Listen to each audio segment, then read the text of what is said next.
Hi, it's Chris Fleming. Welcome back to this month's edition of Spirit Talk. I've got with me Bruce Van Natta, the founder and president of Sweet Bread Ministries, the common, everyday person, serving the living God who is anything but ordinary. In 2006, Bruce was crushed underneath a semi-truck and was at the verge of life and death when he had an out-of-body experience. During this near-death experience, he got to see two angels that the Lord had sent to save his life. Bruce is the only person doctors can find who has ever lived from some of the injuries he sustained during the accident. Bruce wrote the books Saved by the Angels and A Miraculous Life, which are available at most bookstores and on the internet.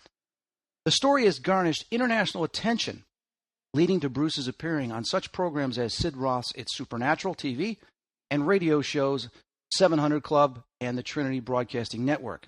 He's also been on 5 episodes of It's a New Day TV show, and he's also been on 100 Huntley Street and the Nightlight TV shows, as well as several radio shows. Now, Guidepost Magazine did a feature article on him for the Christmas issue, and Charisma Magazine has had his story in 2 different issues. Since recovering from this accident, Bruce and his family have gone into full-time ministry, sharing their gripping testimony wherever the Lord leads them. Bruce and his wife, Lori, along with their 4 children, Lauren, Caleb, Jacob, and Emily, live in Wisconsin. Bruce, thanks for being on the show. Chris, thanks for having me on your show. Now, what part of Wisconsin are you in? We're right about in the middle. The little bitty town we live in, or the area, our address is Rudolph, but people might recognize like Stevens Point, Wausau. It's the north central portion of the state. Okay, yeah, I went to, I don't know if you heard it or not, it was Beloit College in Wisconsin. I went to school there. Yeah, we lived in Janesville for several years. So yeah, right next door. Yeah. Here's the thing. I've had many experiences with angels, okay? And I've always been blown away by other people's encounters as well as near-death experiences. Before we get into that, can you tell me a little bit about your background? Well, it's interesting. When I was doing a little bit of research on you and your show, I read in your bio how, as a young child, you'd experienced some different things in the supernatural, and I thought some of the things were so similar, it was actually uncanny. Starting at an early age, I too had some different experiences where I knew that the spirit realm was real. I mean, that's it. I mean, my parents would have called them, they would have believed in God, called themselves Christians. It wasn't like we were regular church attenders or anything like that, maybe Christmas, Easter, stuff like that, growing up as a kid. But I did have an experience. I went to church and actually a Sunday school one time as a child. And it was my grandpa and grandma had taken me on a weekend. And the Sunday school teacher still told us a story about Jesus hugging children. And I remember I was 5 years old. It was 1975. I didn't believe it. And I was a skeptic. And fast forward several months, a super bad night was happening in my life. I had a babysitter, lived with some babysitters on and off because my mom and dad were gone a lot. And they were molesting me as well as their own 2 children. And this one particular night, I just, in the middle of shame and in the middle of all this bad feelings, all the repercussions from being molested, all that, as a 5-year-old child, I just called out and said, okay, Jesus, if you're real, then I want you to come and hug me like you did those kids in that story. And immediately I was picked up, completely hugged on this bed. And I feel like I'm dipped in liquid love from the top of my head to the bottom of my feet. For me, that was like the beginning of my spiritual walk as a 5.5-year-old kid. I experienced Jesus. I started to have dreams. And then that's when I started to see things in the spirit. I started to see what people call ghosts or demons or apparitions, whatever. I began to see stuff as a kid, just much like yourself. And so for me, that's really where the spiritual walk started. You've got me taken by surprise, actually, emotionally. I'm actually just tearing up a little bit from your story with the Jesus thing. I don't know if you know my story. It's not like it's written out there about Jesus. But 6th grade, my parents were going through a divorce. There was a lot of verbal abuse going on. Me and my sister were caught in between. My dad had gotten arrested, and I don't remember all the details. My mom really didn't even tell me about it until I was at school, and kids were calling my dad a jailbird, and I got in some fights, and the next thing you know, all the kids were picking on me. Nobody wanted to be my friend for a period of time. So I came home, and I just told God that didn't want to be here anymore. Not that I knew what suicide was or anything, and I wasn't even considering that. I was just telling God, take me away. I don't want to be here. And that's when I was swept away And next thing you know, I was back in my classroom, and I didn't know how I got there. I'm looking at my hands and my feet, and I'm like, what am I doing here?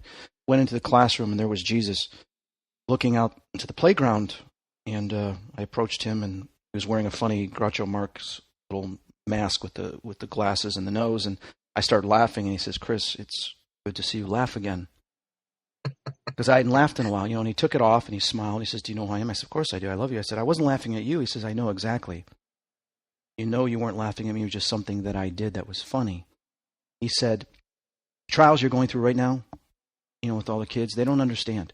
They don't know what's going on in your life. They don't understand. He says, don't take it personal. He says, can you remember this? I said, yeah. He goes, will you always remember this? And he's saying, will you always remember this because I've gone through this recently again, is that people don't understand some of the things you go through, and they will turn their backs on you. They will tease you. They will talk behind your back and do all these other things because they cannot see what, of course, the Holy Spirit can see. And so when you just brought up, and I didn't mean to go off on that, but when you said that, it teared me up because I remember how precious that moment is, and I always reflect back on that. Yeah, and then just like same thing for me. It's something that has affected my entire life. I've always, regardless of all the bad stuff I did and all the trouble I got in and years of drug abuse and all the stuff that I turned to try and medicate the pain on the inside, I knew that God was real, that He loved me, and it wasn't anything I had done to deserve it. It was just this unmerited love, mercy, and grace that was there. And so I've always myself, same thing, fallen back on that when the crap hits the fan. It's interesting why you're saying this. It's been kind of cloudy this morning, and the sun just came through the window as we're talking about this. So it's kind of a nice warmth and a reminder. Now, did you always believe in God? I mean, when did you start believing in God as a child? Well, that's what I was saying. When I went to that Sunday school story, or went to that Sunday school, heard that story, I didn't believe it. I think, again, my family, verbal abuse, physical abuse, craziness in my own family, very dysfunctional, and then getting repeatedly molested at this babysitter. And the guy tells a story, and he says, basically, the way I perceived it was that, that Jesus makes everything great for little kids. And I couldn't believe that because Jesus couldn't be real if that's the case, because everything wasn't great for me. Right. So I just couldn't believe it. And, as I travel around in full-time ministry, literally around the world, speaking to, 25 to 30,000 people a year in person, millions every single year via different types of media, I find people all over say the same thing. Your God can't be real. The God that you're talking about can't be real because X, Y, Z. Yeah. Starving kids in Africa. My mom died when I was a kid, or all the bad things that happen in life. And so I think that's a common thing that people go back to and struggle with. If God is real, why do bad things happen? But if you do an honest study of God, He never said that bad things wouldn't happen. In fact, He said, in this world, you'll have trouble, you'll have tribulation, but take heart, I'm there with you. I'm there for you. I'm not going to leave you as an orphan. And that's what you found out as a sixth grader. Yeah. And that's what you found out as a 5-year-old. And He was always there, even despite my, the bad choices and bad decisions repeatedly that I've made throughout my life, and sometimes continue to make. And the things I want to comment on that, because I get people tell me that a lot too. They'll say, well, I have people that don't believe in God. Like I had a conversation with one of my friend's brothers recently. He says, there's no God, there's no this, it's just you die and everything. I said, well, why do you say that? And I tried to find out where his pain was, where it was. I mean, he was adopted, but deep down, he says, well, there's wars, there's people go killing one another because of all this. And the problem is people blame God for everything. But the thing is God created us, He brought us here to have experiences as souls and spiritual beings. And when it comes to the starving people in Africa, when it comes to 9/11, when it comes to someone that gets hit by a car that was a wonderful person, people forget that it's us that caused that. It's our decisions or our indecisions, our hatred, our anger. The thing is, the starving people in Africa, I'm sorry, but we could wipe that out. They would not be starving. If we as a society, as we as an entire world got together, there would be no starving people. There would be no sick people. Instead, there is greed, there is power, there is control. And as long as man puts himself above others, there will always be these things. And that's the thing is, and Jesus came here and said, He says, listen, love your enemies, do this, do that. And people just didn't get it. Some people just didn't get it. Right. I agree completely. You're making me laugh because I just got confronted at a place where I was speaking, and so I'm at this place, I speak, and there's, 100 people there, over 100 people. We get done. Afterwards, we invite people forward for prayer. And a guy that had a stroke and could no longer see out of one eye, his eye was messed up. He had double vision, he could see out of it, but it was very messed up. Messed up arm, messed up leg. He'd been that way, disabled for 4 years, straight up, perfectly healed. Him and his wife are just bawling, just sobbing. He can see perfect. He's crying. His wife's crying. And the people that are still there, the people that had, we'd dismissed, but whoever wanted to stay could stay. And so this group of 30 or 40 people are there. And then, God healed some other people, and not every person by any means, but some people did. And this guy gets up out of the crowd. It was a son and a father, and the son gets up and he has on his phone a picture of a starving baby in Africa, and he just rips into me and lets me have it in front of everybody there and just goes down that rant. And you know what? I told him just what you just got done saying verbatim. And I even went one step further. I said, Jesus said we're to be his hands, his feet. And just like you said, if everybody did their part, there would be no orphans. There would be no starving people, because if we weren't greedy, if all the rich people and even the middle class, which we're richer than, we're have far more wealth than most people in the world, the middle class, if we all shared a little bit of what we had, there wouldn't be any of these things. And so I turned on the kid and I said, he's a young man. I said, hey, look, I've got 4 children and a wife, and I gave away most of the equity from my first home to build 2 orphanages. Done. Wow.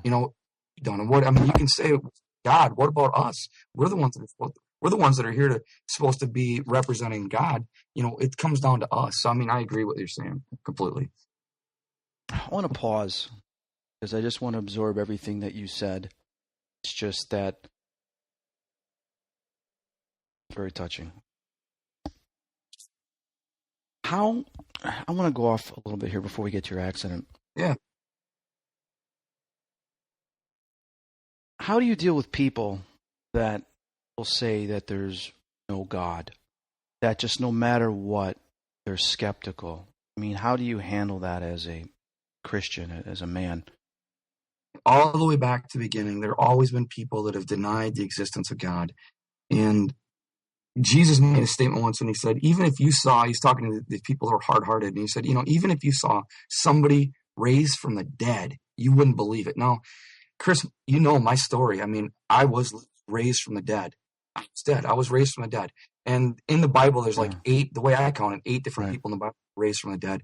And yet, Jesus said, there's going to be people that are going to see, even if you saw somebody raised from the dead, they still wouldn't believe. So I try not to take it personally. I'd be lying if I said I don't always take it, because there are times where I do take it personally, and it does upset me. And sometimes, God forgive me, I get mad and lose my temper.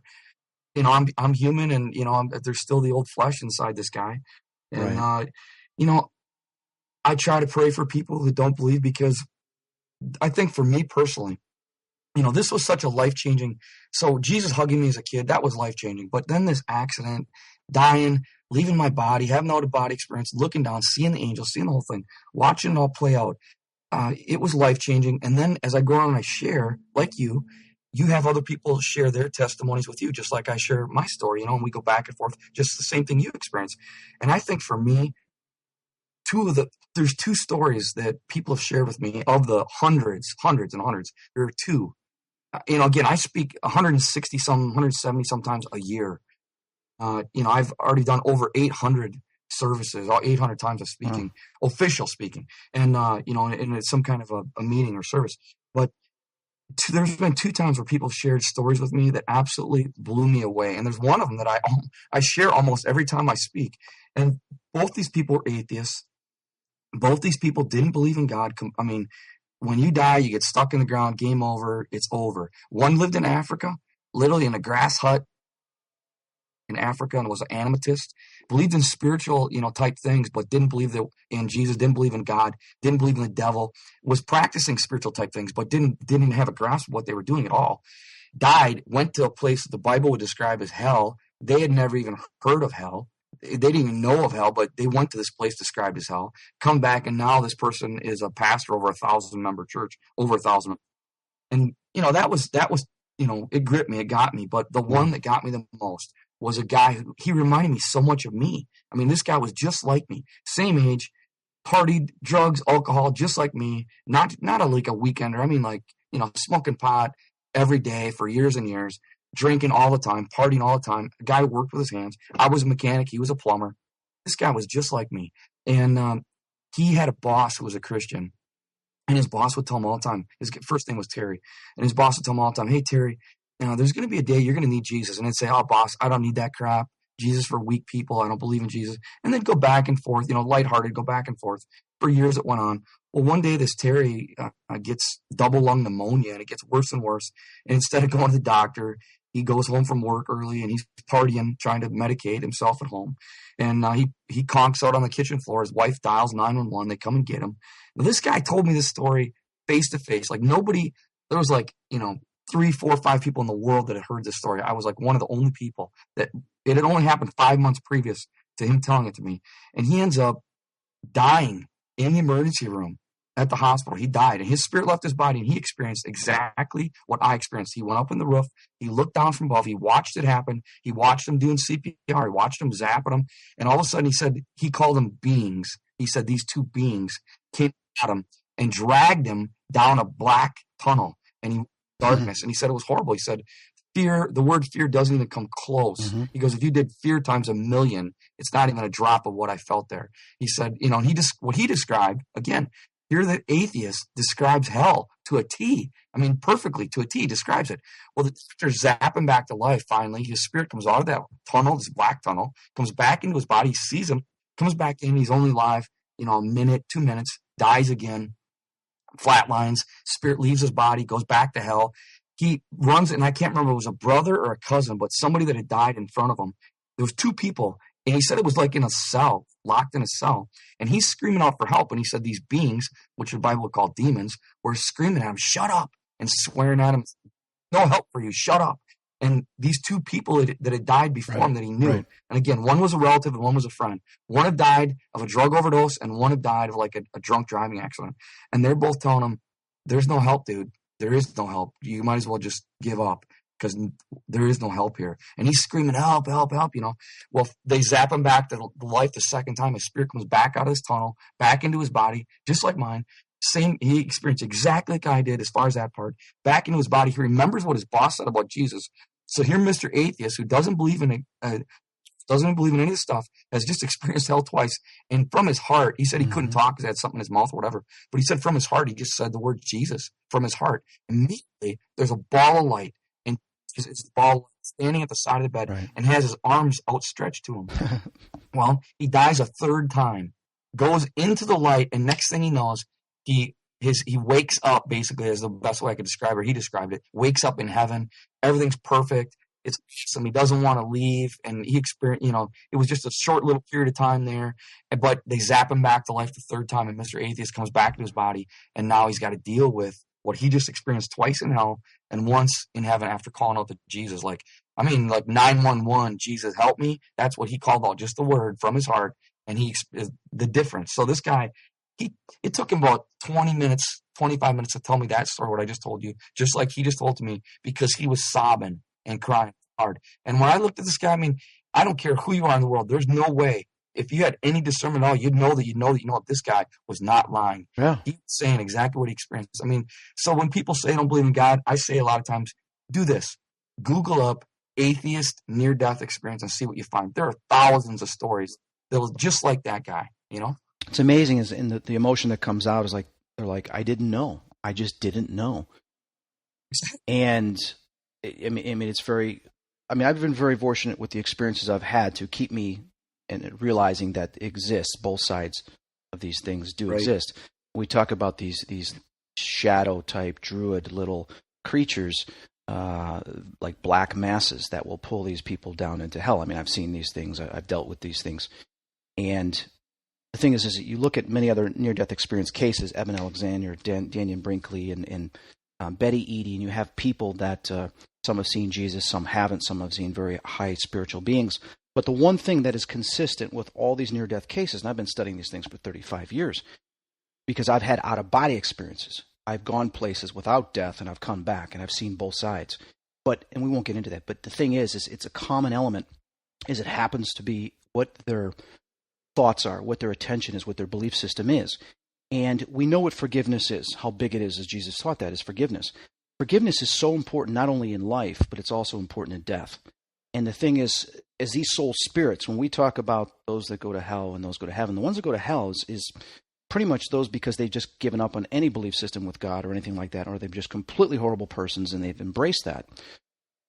If they were to forgive themselves for what they did, and then also forgive others, and then ask for forgiveness, they'd be accepted. But the first thing is Jesus, and because the universal law is free will, universal spiritual law is free will. God has given us that gift. He says, "I love you all. You're all my children. But the one thing I'm giving you is free will." And because I love you that much, if I didn't give you free will, then I'm kind of like controlling you, telling you what to do. And he doesn't want to make us robots. So this man had a choice of free will. And at that moment where he was in that need, he realized that the only person, whether he believed it or not, he could call for did that. In the work that I do is I deal with spirits that have not gone to hell, have not gone to heaven. Some of them are in their own private hell, their own dementia, their own sleep, their own darkness. Some are attacked by these demons, some of them aren't. And as it says, God will come back to raise the living and the dead. And what they mean by that is when even Jesus raised the dead and when he rose on the third day, he brought a lot of the dead with him, is he wakes them up out of this slumber of realizing, hey, get out of this depression, get out of this attachment you have to this realm, whatever it is, whether it's hatred, anger, vengeance, violence. Let go of that, recognize what's much better than that and what really exists, and it attracts them to that, like the light. It attracts them to the light, attracts them to the warmth, the love, and all those types of things. Is, as you've seen with this atheist, and you've run into many other people, is a lot of them have had terrible things happen to them, and they blame God. So they blame, if there's really a God, he wouldn't put me through this. If there was a God, this wouldn't have happened to me, or this wouldn't happen. So they blame God. Instead of taking responsibility for what happened to them was the choice of free will from somebody else, and it's their choice of free will to get over that and go on their path. Right on. I agree. To really sum it up with your saying, I support you 100% on that. Let's get to your accident. Please tell our listeners what happened. Well, I own my own business. When I moved back from Janesville, I ran a large truck garage down in Janesville. And when I moved back to this area, I started my own diesel repair business. And I went around and did on-site diesel repair on diesel engines with a service truck. So I had all my tools and all my equipment on this truck. And I would just go, just like you call in a plumber, you'd call me in to work on a farm tractor diesel engine, or maybe a diesel generator on the roof of a business, or whatever the case may be. I worked on diesel engines wherever they might be, gravel pits, industrial, whatever, all over.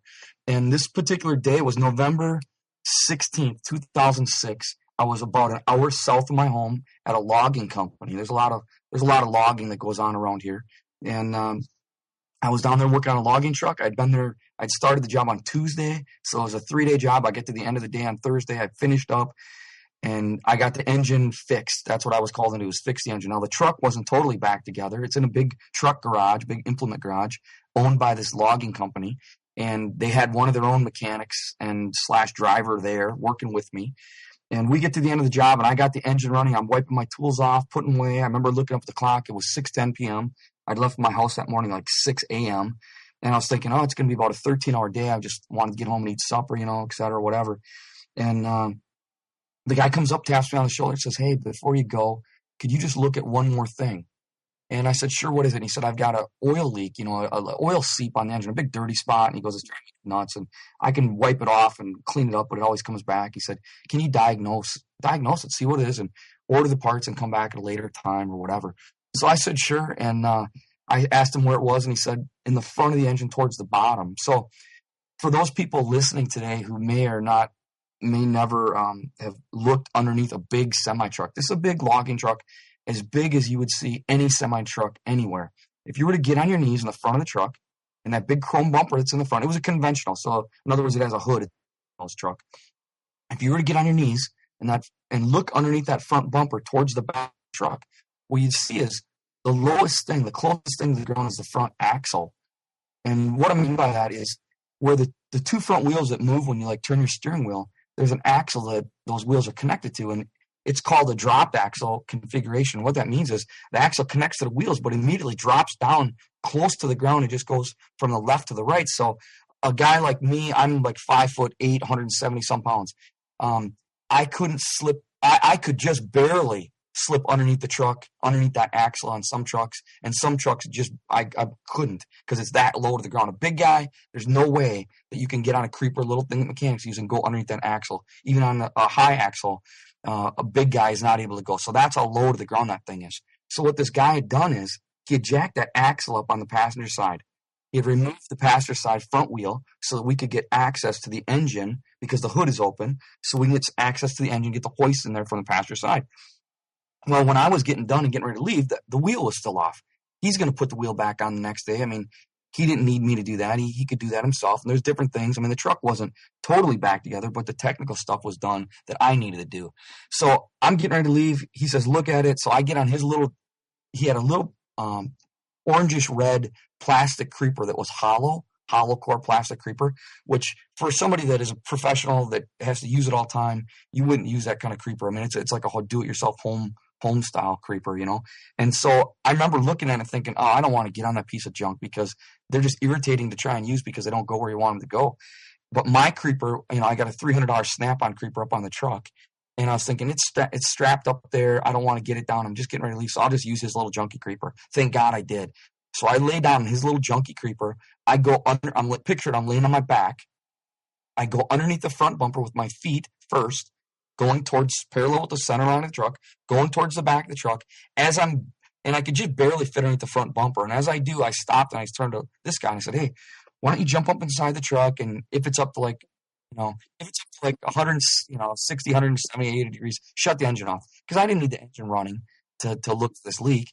So he had jacked up this axle with a round bottle jack on the passenger side.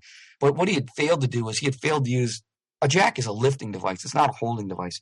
So he had jacked it up. But what he should have done at that point was he should have put a jack stand or blocking of some type the weight of the axle and made it secure. But he didn't. I saw that he hadn't done it. It was my own fault. I shouldn't have went underneath there. I knew better. Back to free will. But in my free will, I chose to go underneath there because I thought, hey, nothing's going to happen. It's been on the jack for 3 days. The engine's been running for 15 or 20 minutes. It's safe. So I sit underneath it, and I'm just barely able to go underneath this axle. So I'm laying on my back. The axle goes from the left to the right, all the way across. It's maybe, 4, 5, 6 inches front to back, maybe 6, 7, 8 inches tall. But this axle has got 10,000 to 12,000 pounds of weight on it. So there's 5 to 6 tons of weight on those two front tires. One wheel's removed. I'm laying directly underneath that axle. The axle's going right across my belly button. Basically, it has me covered up from the left to the right between my ribs, bottom of my ribs, and to the top of my pelvic, all the way across the soft part of your stomach. That whole area is where the axle is going left to right. He gets in the truck shifts. I see movement, peripheral vision, my left eye. Turn my head just in time to see that jack that's supposed to be holding up the axle. It shoots out like a rocket, and this axle comes down across my midsection like a blunt guillotine and crushes my body in half. So when this thing fell with such force, 10,000, 12,000 pounds of weight just comes down, kabang. When it does, blood and stuff shot from the inside of my body out of my mouth on impact. Oh my God. Literally on impact. When it fell, it just like shot out, but then it stopped. It shot out that one shot and then it just stopped. Yeah, the pressure, yeah. Yeah. And when it did, that's when I called it to Jesus, and I just said, Lord, help me. Because I know what just happened. I didn't have to look down. I didn't want to look down. I just called out to God twice. I said, Lord, help me. Then I looked down. All I can see is, if you can picture, I'm laying on my back. Axle has fallen all the way through me, and I can't see the lower half of my body. I can just see the upper half and this axle. And this is the craziest part. When I look down, thank God that cheap plastic hollow core creeper, it collapsed to like nothing. It's like an 1/8 inch thick. And I looked down on the left side of my body because laying underneath the truck, the left side would be the passenger side, and that's the side that the wheel is off. So the axle is now on the cement on the left side, but it's coming up at a slight angle towards the right side because the right side wheel is still on. And when I looked down where I was underneath the axle, there was about an inch of airspace between the bottom of the axle and the cement, my left side, right up against my body.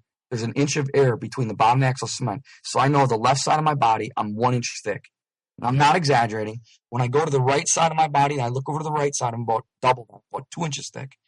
So I'm flat all the way across the middle, thinner than my spine. My vertebrae were broken the width of the axle. So, I mean, you can picture your own body just a little bit thinner than your vertebrae because I had 2 vertebrae cracked, the width of the axle. They were broken. So on the left side, I'm a lot thinner than my spine. On the right side, I'm actually probably a little bit thicker than my spine all the way on the right side, or about equal to the spine thickness. I'm flat across the middle, and the guy gets down out of the truck. I've got this insane pain. I mean, I can't come up with words to tell you how bad it hurt. And he gets down out of the truck. He goes into shock because he had jacked up the truck, but he had not used any safety equipment. And he froze. He went into shock. And I'm looking, his head is like sticking underneath the right side. I remember I had my head cranked to the right, and I'm looking at him, and he's not doing anything. He's frozen. And I can see the shock, the horror on his face. And I start saying, begging. It seemed like forever. I'm sure it wasn't, but it seemed like forever. I'm saying, please, I can only barely mumble, call 911. Call 911, please. Please call 911. And all of a sudden he shakes out of it. I can hear him screaming on the phone. I hear what he just real quick, truck fell on a guy. He's crushed in half. You got to come quick. And the engine, he never did shut the engine off. The engine is still running. Well, the thing's got me pinned down to the cement, flattened out. And because these big diesel engines vibrate because they've got high compression drive, it felt like, this vibration feels like it's sawing me in half. Not only has it got me crushed, right, but the vibration was horrendous. It like exaggerated the pain. So I'm saying, shut it off, shut it off, shut it off. So finally he shut it off. It made it just like just a millimeter better, just a little bit better. And it still hurt insanely, but it just made it just that little bit better.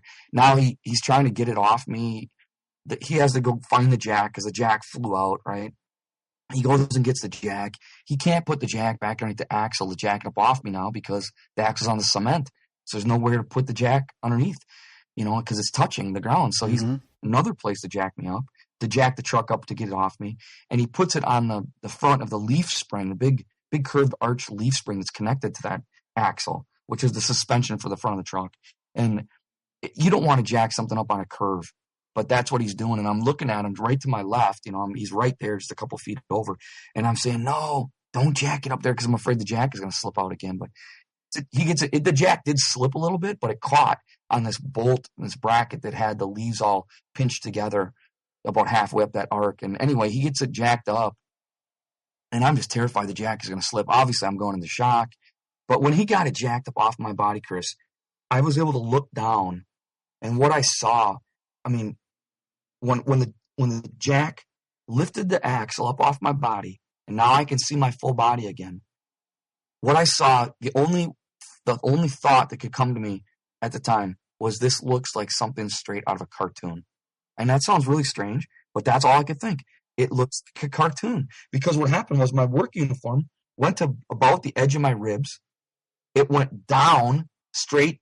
My work uniform went down straight to my back, like towards my vertebrae. It went flat across, 4, 5, 6 inch section. And then it came back up at my pelvic.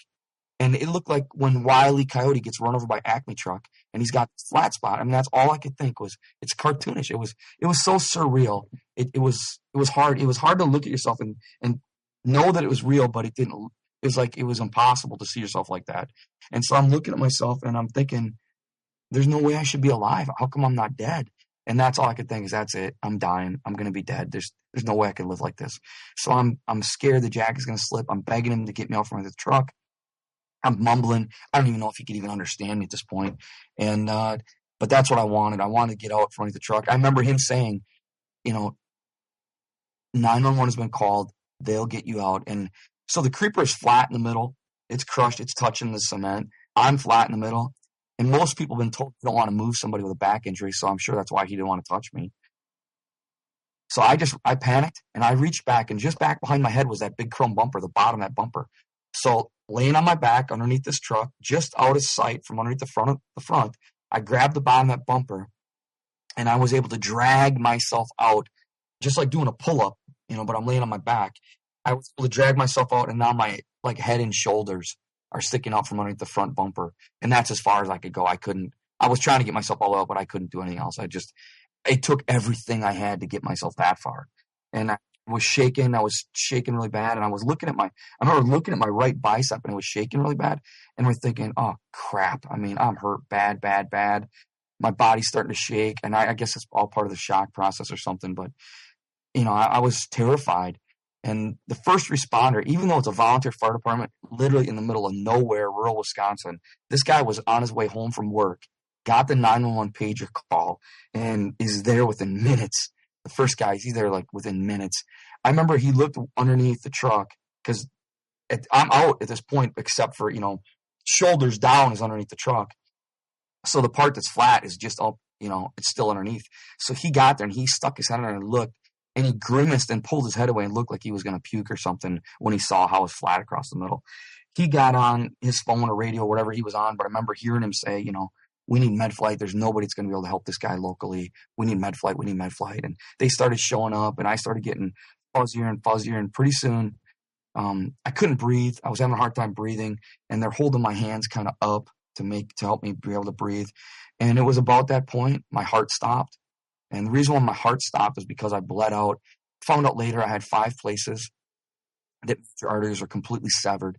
They say if you have one major artery severed, you've got 8 to 10 minutes. If you don't put a tourniquet on it, don't try and stop the bleeding, it's able to free bleed. They say you got 8 to 10 minutes max before you bleed to death. And I had 5 severed. So I ended up bleeding out, and I bled to death internally in my belly. I bled out internally, and that's when my heart stopped. When my heart stopped, my spirit left my body, one of those near-death experiences, and I just went up into the roof of the garage, maybe 15 feet, something like that. And I'll say this, I was in so much pain underneath the truck, but as soon as my spirit left my body and I was up in the ceiling, it felt I don't have words to describe how bad it felt underneath the truck, but I don't have words to describe how good it felt up in the ceiling. I mean, it felt amazing. It just felt amazing. And I'm just watching off from above, and I didn't care, man. It didn't bother me. I wasn't scared. I wasn't angry. I didn't feel bad. I wasn't upset. Nothing. I felt the only word the overriding word was peace. I just, insane peace, this incredible peace. And it's peace that has no description. And so I'm watching all happen from above. I was so disconnected from the situation, I didn't realize that guy underneath the truck was me. And I'm just watching all happen, and I'm listening to the guy that I'd been working with. He's on his knees crying.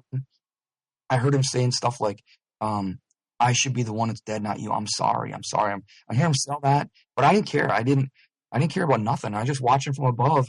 And all of a sudden it was like when you're watching a movie and they pan the camera out and you see things seen that you didn't see before. They were there, but you didn't see them. It's just the view of the camera changes so that now you can see something important. That's exactly the way it was for me. All of a sudden, it was like the camera pans out, my view changes, and I realize that on each side of my body, there's these 2 humongous angels. And at this point, I didn't realize it was my body. On each side of that guy on each side of his body, there's these 2 huge angels. And the guy I was working with, Leonard, he's like 6'1", 6'2". He's on his knees. Right above me, he's on his knees, and on each side of me were these 2 huge angels, and their heads on their knees just like he was, but their heads stuck up like 2 feet taller than him. So they would have been like 8 feet tall if you would have stood them up. And they didn't have wings. I mean, I've studied this after my accident, and in the Bible, angels are mentioned like 300 times. Sometimes they have wings, sometimes they don't have wings, sometimes they look like people, normal people, sometimes they don't.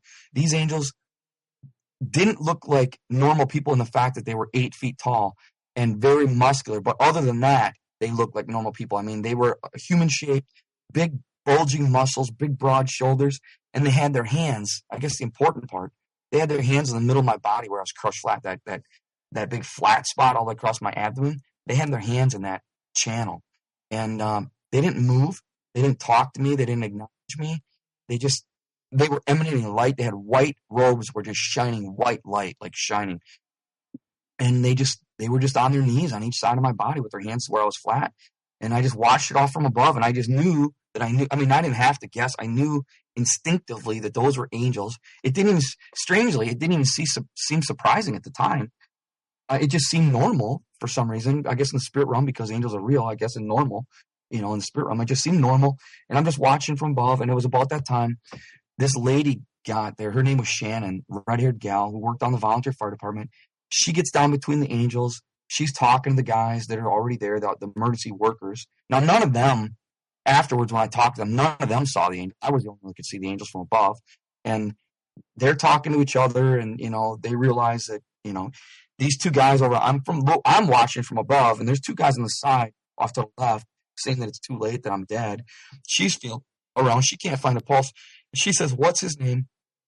Leonard says, Bruce Van Natta. And she starts slapping me in the face. And she's saying, Bruce Van Natta, open your eyes. Come on. Come on, come on. And we're all looking at her like she's crazy. And because, I mean, I haven't had a pulse for minutes, right? And she's just, come on, open your eyes. And all of a sudden, my spirit came back out of the ceiling, back into my body. It seemed like it went in through the head. I can't say it for sure, but it just seemed like I went in through the head. And all of a sudden, I'm back inside my body. And I open my eyes. My heart starts again. I get a light pulse right at my throat. They could feel a pulse. And I'm looking at this woman eye to eye. Well, what I found out later was she was a 2-month-old baby Christian. At 38 years believing in God 2 months. She had walked away from, growing up in religion and thought, oh, it's a bunch of crap, I believe in it.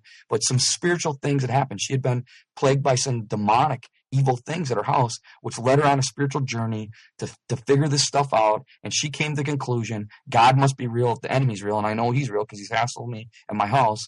So 2 months before this, she'd come to the conclusion, God must be real, became a Christian, and here she is at the scene of the accident. What she did was she was praying me back to life. Now, she didn't speak it out loud, but in her head she was saying, God, please bring this man back to life.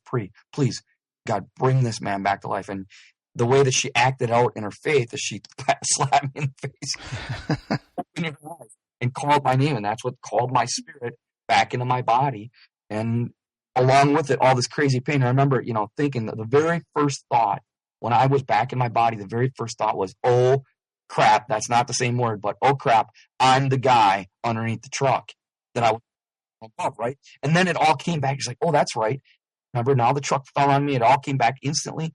And I remember seeing the angels from above, and I remember looking on my left and my right. I couldn't see with these eyes. Come to find out, they had to have still been there because it was 2 hours and 40 minutes from the point that the truck fell on me until I was operated on. And just some weird stuff happened that made it stretch out a long time. But bottom line is this: 5 places, major arteries completely severed, 2 hours and 40 minutes. Doctors say I'm the only person they can find in the world that's lived with 5 arteries, 5 major arteries, 5 places, major arteries being completely. I should have bled out over and over. I mean, there's this thing. I mean, sometimes I get people that doctors and nurses say, well, you know what? There's something that happens when arteries are severed. Sometimes they'll constrict and, they'll squish down themselves to prevent the person from bleeding out. And that's true. There's a name for that. That does happen. But it never, ever, ever is ever recorded lasting. I was told by somebody never more than 20 minutes, ever. Yeah. This is 2 hours and 40 minutes. I mean, it's not even close. It was supernatural. I called out and said, Jesus, help me. He sent these 2 angels. They were doing whatever they were doing with my arteries. Even though I passed, my spirit left my body. Then he sends this baby Christian who comes and prays me back to life. I mean, this woman wasn't going to church or anything like that, but she was believing that God was real. And she prays me back to life. My spirit comes back in my body. And, that was that in itself. I'm up in the ceiling, perfect peace. Back inside my body, this crazy pain. And so it just hurt too bad. So I just shut my eyes. And when I shut my eyes, my heart stopped again. My pulse left. And a tunnel appeared about at a 45-degree angle off to my right. And there was a light at the end of the tunnel, this tunnel. And I just started going away in the tube and going towards the light. And she began to pat me in the face again. It seemed like a million miles somewhere behind me. I could hear faintly her voice saying, Bruce Van Natta, come back. And I stopped in the tunnel and I got sucked backwards, back into my body again. My eyes open again. Heart starts again, which I know is not medical, but it's spiritual. And that's what was happening. And it went back and forth a couple of times. And it was after she called me back the second time, God spoke to me. And he said, back to your free will. It's exactly what you said, Chris. God said this. He said, Bruce, if you want to live, you're going to have to fight. And it's going to be a hard fight. That's it. That's what he said. And see, I didn't know that meant I was going to get stuck in the hospital for the next year. I didn't know that meant I was going to have 5 major operations. I didn't know that meant I was going to lose everything financially, almost everything financially. I didn't know that it meant I was going to be so sick I'd be begging him to let me die because I was in so much pain. I didn't know that meant that the doctors are going to, I'd have to learn to walk again, that doctors would speak over me, that I'd be disabled the rest of my life. And I didn't know any of that, but God, and he said, if you want to live, you're going to have to fight. It's going to be a hard fight. So I'm like, screw it. No, I don't want to live. So I died. I shut my eyes and my spirit left the 3rd time. I started going away towards him, towards that light. And the third time, this lady calls me back to life. And it was like, I didn't want to come back, but she called me back that third time. And all of a sudden she says, Mister, I don't know you. I don't know anything about you, but I know this. You're on the verge of life and death. If you don't fight, you're not going to make it. What do you have to fight for? Do you have a wife? Do you have kids? Do you have anything to fight for? I had completely forgotten that I was married. I had completely forgotten that I had 4 small toddlers, children. We had 4 kids in 3 years because we had twins in the middle. I had forgotten all that. It never even crossed my mind. And when she said that, it scared me because I realized God had just spoken to me and said, if you want to live, you have to fight. I decided no. She calls me back this last time, and she repeats basically what God had just said. So now I know God is speaking through her now. And he says, what do you have to fight for? And it reminds me that I'm married, reminds my wife, reminds my kids. I couldn't fight for me. It was too much pain. I couldn't fight for me, but I could fight for them. And I'm like, yeah, I'll keep my eyes open for them. And she said, keep your eyes open. Do not close your eyes again. Do not close your eyes again. And she just kept saying it over and over. She said, I'm not going to be with you in the ambulance. Keep your eyes open. Focus. Pick something out in the ambulance. Keep your eyes open in the ambulance. I'm not going to be at the hospital. Keep your eyes focused. I'm not going to be in the helicopter. Keep your eyes focused on something. And I did exactly what she instructed me to do. And between that intentional will that God has given us, free will, between me making that will to say, okay, I'm going to live. I want to live. God sending the angels and them doing whatever they did. That's why I'm here today. It's just a remarkable story, and the detail and the way you explain it is just fantastic. Your narrative through the whole thing. And I want to illustrate this, having had multiple out-of-body experiences and looking at my face, seeing the eyes. What I was getting the whole time was she was saying that when she slapped you in and said your name, because no one had really called your name yet on the other side, your spirit and soul goes to where your name is. And so you went back into the body. And that slapping, of course, is to get somebody to wake up. Your body still had some type of life to where it responded to that. And as soon as you were in the body, the reason why she said to keep your eyes open is because by keeping the eyes open, you have to focus on that. Even though the pain was causing you to want to close your eyes to kind of, your mind fills with the pain and all that, is if you would have closed your eyes, you would have been concentrating the pain, then you would have been focusing on wanting the pain to leave, and you would have slowed down your breathing, which then your soul would have shot out of your body again. So that's amazing that she knew that at that precise time to tell you to keep your eyes open. I mean, it's just phenomenal. And I asked her... It's a miracle. It's a miracle. It is, because I asked her, were you trained on that at all? And she said, absolutely not. Any of my first responder training, all that, had nothing to do with certain things. She said, the keeping the eyes open and all this. I mean, she had reverted back to something she had seen as a child where somebody had gotten hurt, and I remember, I think it was her mom or her grandma, and they were slapping the child to try and get him to come back instead of dying. And so she actually reverted back to this childhood memory and just did what she saw done as a child. That's incredible. Now, when you saw these angels, what did their faces look like? Their hair? I never got to see their face because of my body. I went up on the roof of the garage and I'm looking down at their backs, and they had their faces facing my body, which I didn't know was my body, but they were over me on each side facing me. But I saw their backs perfectly. I can tell you they had long, curly hair that went down to the middle of their back. They had a white, shiny robe. There was a belt a little bit higher than where you would wear it on pants. Right. The belt's higher than where you'd wear it on pants. It's kind of like in the middle, like maybe around the middle, like about where their belly button is, something like that. That's where their belt was. And they had big, broad shoulders, very, very broad shoulders. The robes were made out of this weird material that I've never seen before. The only way I can describe it is it looked like it was woven out of rope. It was thick. I mean, the robes were thick. They look like they're made out of rope, woven together rope. Big, broad shoulders, big, bulging muscles, long hair, narrow waist. So, I mean, they had a chiseled body with a broad shoulder, narrow waist. I mean, like like Mr. America, Mr. Universe type bodies, only bigger because they were like 8 feet tall. And like I said, they had this long flowing hair, and I never got to see their faces. Perfection. They're like perfection. That's incredible. What happened afterwards? You went to the hospital. They did surgery on you. How long was your recovery? What they did was they took me to a local hospital. They couldn't do anything for me at all. They knew it, and that's where the helicopter picked me up. And then the helicopter took me to the biggest trauma center in our state. And they land on the helicopter lands on the roof. They start doing CAT scans and, checking me out. And the trauma doctors couldn't understand, they couldn't make sense of how I could have made it. There's no way I could have made it to the hospital alive. And the doctor, said later, he showed us some of the CAT scans 6 months later, because I stayed in and out of that hospital for the next year. In fact, my last operation, my 5th operation, was like 10 days past my anniversary date of the accident.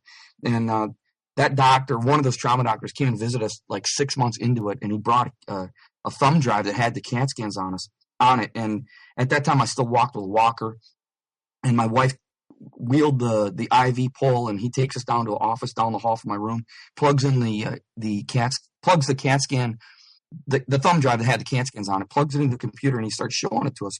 And I said, you and that other doctor got in an argument that night. And I said, it really scared us. Why were you guys arguing?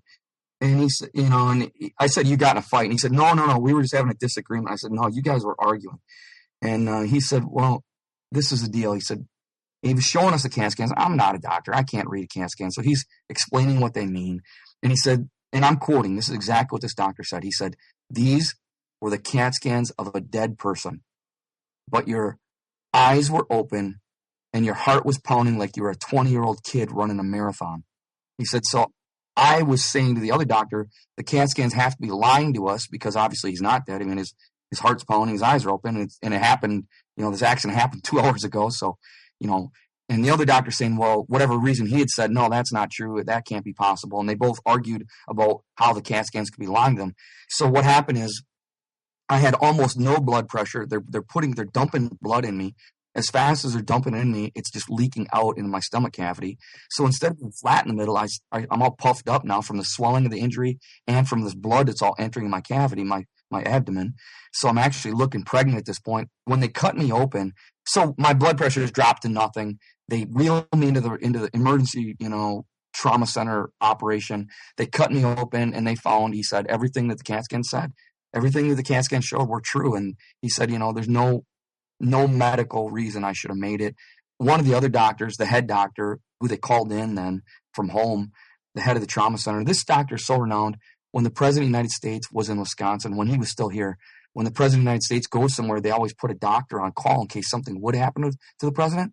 This was the doctor. This was a trauma doctor they put on call in case anything would happen to the president. He no longer is in Wisconsin. He's now running a large trauma center in another state. Oh. He was, this guy was, they said, a medical genius. He said on air, because History Channel did my story as well. Yeah, History Channel interviewed him. He said this on air. It looked like a bomb went off inside of his abdomen. That's what he said on there. So my intestines, spleen, was squished, pancreas, all this stuff. Spleen and pancreas, regenerated by themselves. The pancreas ended up with like a softball size area that was messed up. And they ended up, they worked on me. They never thought I was going to live through the night. They didn't think I was going to live through the hour. They told my wife, he's not going to be alive through the hour. So all they did was that first night, all they did was pinched off a bunch of intestines. They removed all the intestines, were all wrecked and everything. And they just pinched off some arteries, stapled some things off, put blood in me so that I wasn't, leaking blood, and didn't even bother to do any repairs or anything else because they didn't think I was going to live. And they told my wife he's not going to make it through the hour. So what my wife did was she drove, somebody drove her down there, and there was a group of people from my church that all went down there. My mom, my wife, and 3 people from my church. And so what they did was every 30 minutes that I was alive, every 30 more minutes that I was alive, they prayed and said, God, thank you for giving him 30 more minutes of life. We're just going to ask for 30 more minutes of life again. And every 30 more minutes I was alive, because they said I wasn't going to live through the hour, right? So every 30 more minutes I was alive, they'd say, God, they gather around my bed and say, God, thank you for giving him 30 more minutes. And they did it all night long. And in the morning, I'm still alive. The doctors can't, well, I'm alive. It's blowing their mind. There's no way I should have lived. And they're like, okay, well, we're going to go back in there and start doing some repairs. And so they worked on me all week long.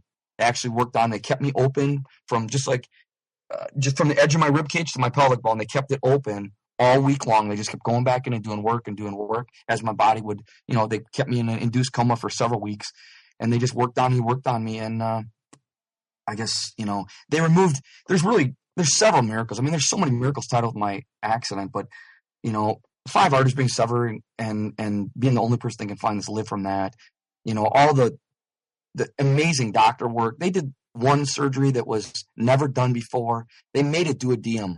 The doctor actually made it duodenum for me, and he had read it on the computer that it could be done. Somebody wrote a thesis paper saying that they thought it could be done. Nobody had ever done it. He used me for a guinea pig because they didn't think I was going to live anyway, really. Right. He did it, and it worked. I mean, it's still working today. All these things, just miracle after miracle after miracle. But the second big miracle is this.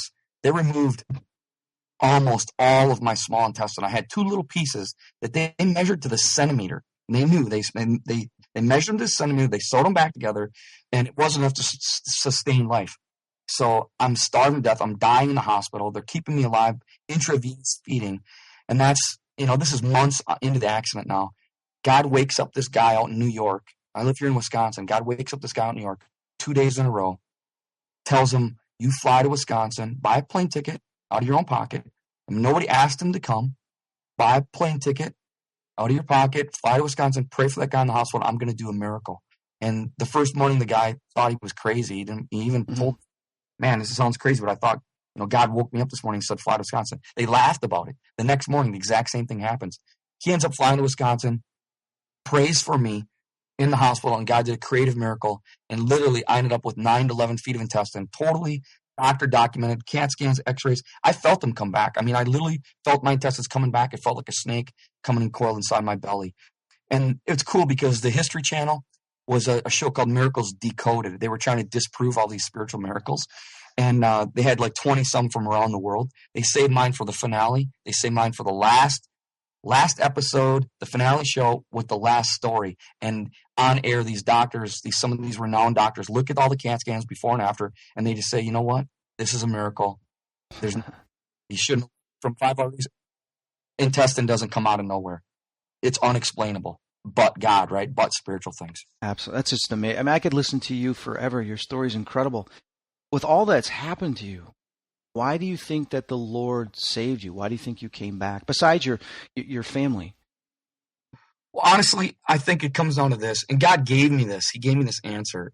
Because just like you, Chris, every other TV I've been on I'm close to 40 shows, over 100 radio shows. And you know what? Every host asks the same question. If you're the only one, if doctors say you're the only one that's lived with certain injuries, why you? Why were you the one? And God gave me the answer. I found it in the Bible. I mean, literally, He said, when they ask you this question, this is what I want you to give them. It's in 1 Corinthians chapter 1, starting at 26. It's just this little spot, but it describes exactly why. It's this. It says this. I want to read it so I don't mess it up. Please, it says, yes. Brothers, think of what you were when you were called. Not many of you are wise by human standards. Not many were influential. Not many were of noble birth. And here it is. God chose the foolish things of the world to shame the wise. God chose the weak things of the world to shame the strong. He chose the lowly things of this world and the despised things and the things that are not to nullify the things that are, so that no one may boast before Him. See, when I tell this testimony, I can't say, well, it's because I was a good guy. It's because I had the Bible memorized. It's because I did went to church 10 times a week. It's none of that. It's because if He would do it for me, being somebody incredibly foolish, weak, lowly, despised, my last name, Chris, means trouble in my area. That's my last name. From my grandpa to my dad to me and my brothers, trouble with the law, trouble with, accidents. And I mean, you name it, just trouble. And if God would do it for somebody like me from the wrong side of the tracks, from a family that's a troubled family, a person who daily drug use for 20 years, sold drugs, that ended up 2 different people dead because of my actions. You know what? If God would do it for me, He really would do it for anybody. And it's so that I can't boast. It proves. It's like setting the bar so low. He's like, here, I'll do it for Him. And by doing it for Him, I'm setting the bar so low, it shows that I'll do it for anybody. Because He truly is lowly, weak, foolish, despised. Right. And then I can't boast. And it's all boasting in Him and saying it's all Jesus. I mean, the one word I got is hope, giving everybody hope. That's it. By using you as an example to give you hope that, my work will be done. And basically saying, look what I can do for Him and look what I can do for all of you if you just believe in me. It's amazing. It's amazing. Got sweetbedministries.com. and you started a ministry. Now, is that in Wisconsin? Yeah. So after this accident, I travel around and share this and I started Sweet Bread Ministries, and it's based here out of Wisconsin, but all it is a traveling ministry. And schools, jails, churches, I don't care, businesses. I just share my testimony wherever God opens the door and tell people, look, there's a spiritual reality to life. We have to make a choice. We have to make some decisions so that we end up in eternity in the right place and not the wrong place. And, that's it. And so we pray for the sick. We've seen God do amazing miracles that make me stand back. And I'm in unbelief. I literally see the stuff and I can't even hardly believe it. And I see it with my own eyes. And I don't even, it blows my mind. So when other people don't believe, I cut them slack. I understand because I see God do stuff that I have a hard time believing. When we see a tumor disappear, or you see crooked bones go straight, or somebody get out of a wheelchair, or a blind eye open, or a deaf ear open, I just stand back, scratch my head and go, Lord, I don't understand. I know it's your love and I know you're real, but why would you ever even want to have me be involved in anything you do? I mean, Well, it's just like the apostles. You look at the Corinthians, is that the Holy Spirit will work through you, just like he did with the apostles. It's obviously doing that through you to deliver the message. Right on. It's amazing. If people want to get in touch with you and they like to speak, have you speak at their church or their group, how can they get a hold of you? Our website is sweetbreadministries.com. Sweetbreadministries.com, and our contact information is there. I've written a couple books, Saved by Angels and A Miraculous Life. And both those books, obviously I'm biased, but both those books, I see them help people. And I get stacks of letters, emails, phone calls, and people say those books are life-changing. And, we actually we've given over $150,000 worth of those books away in the last 7 years into jails and third world countries, different homeless shelters, places people can't afford them. We've given over $150,000 of them away. So when somebody buys a book from our ministry, it allows us to then give one away for free. So we've built a couple orphanages. And right now, Sweet Bread Ministries runs a school in Honduras in a place called Conception del Sur that has 350 kids in it. We completely entirely support it. We built a church in India. I mean, we're doing feeding for poor people that don't have food. We do humanitarian aid. We do all kinds of stuff, and it's all as a way to bring the love of Jesus into the world. What an inspiration! I mean, not only your story, but every single thing you're doing. If you could say one thing to our listeners, what would it be? I guess it would just be to know that God loves you, that he has plans for you, plans to prosper you and not harm you, plans to give you a hope in the future, that he wants the best for you, that all we have to do is make that intentional choice decision to receive his love and ask him into our heart. And he wants us to then share that love with other people. Right on. Bless you, man. What an incredible story. Now, Bruce, are you going to be in Chicago anytime soon? Or? Yeah, let's see. I'm trying to think.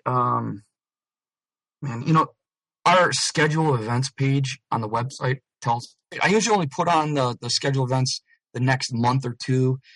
I'm booked out through June, but I think I've only got through the end of April on there. But, I'm completely straight up solidly booked all the way to the end somewhere in June. But I've only got through April on there. I have to, update it. And I usually put on at least a couple months out. Sure. I understand. I definitely want to meet you. I'm going to take a look at your schedule next time you come into Illinois or town. Drive out and see you speak. For everybody listening, please check out his website, sweetbreadministries.com. And if you want to know more about him, nor about his story, is pick up the books Saved by Angels and A Miraculous Life, which you can check out at his website. Also, you can check online on the internet. Amazon is a great place to get them. Absolutely. That's where I get all my books, Amazon. It's freaking cheap. Yeah, it is. It is. Well, Bruce, I can't thank you enough. I mean, I sat here, and I have to say, with all honesty, I've been doing this. I've done over 70 podcasts. I've been doing this since 2007. You were, by far, intriguing, interesting guest I have ever had, and I don't normally say that. You were. Wow. Well, thank you. So thank you. And please keep your message going, keep the hope, because you are definitely making a difference to all the people that are here on this planet. Right on. Well, thanks, Chris. You're very welcome. For everybody listening, this is Chris Fleming and my guest, Bruce Van Natta. See you next month.